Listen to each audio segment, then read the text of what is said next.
சென்னை துறைமுகம் சட்டமன்ற தொகுதியில் திமுக சார்பில் போட்டியிடும் அமைச்சர் சேகர் பாபு யானைக்கவுனி பகுதியில் தேர்தல் நடத்தும் அலுவலரிடம் தனது வேட்புமனுவை தாக்கல் செய்து வருகிறார்.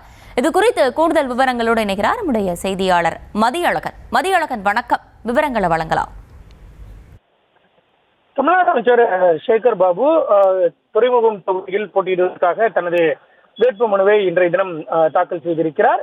யானைக்கவுனியில் இருக்கக்கூடிய தேர்தல் நடத்தும் அலுவலரிடம் தனது வேட்புமனுவை சேகர் பாபு தாக்கல் செய்தார். தொடர்ந்து மூன்றாவது முறையாக அவர் துறைமுகம் தொகுதியில் போட்டியிட இருக்கிறார். ஏற்கனவே 2016, 2021 ஆண்டுகளில் போட்டியிட்ட அவர் தொடர்ந்து 2 முறையும் வெற்றி பெற்றிருக்கிறார்.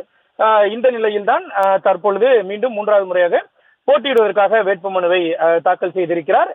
வேட்புமனு தாக்கலுக்கு பின்னர் செய்தியாளர்களை சந்தித்த அவர் துறைமுகம் தொகுதிக்குட்பட்ட பகுதியில் பல்வேறு நலத்திட்டங்களை ஆளும் கட்சியில் அமைச்சராக இருந்த பொழுதும் எதிர்கட்சியாக இருந்த பொழுதும் செய்திருப்பதாக சேகர் பாபு குறிப்பிட்டு இருக்கிறார்.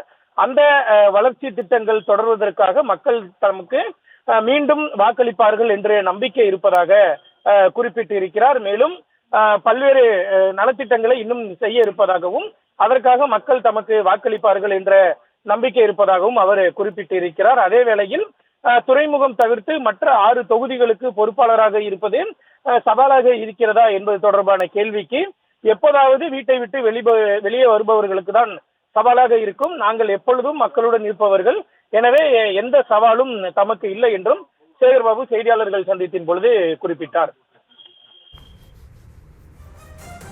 விவரங்களை வழங்கியமைக்கு நன்றி மதியழகன்.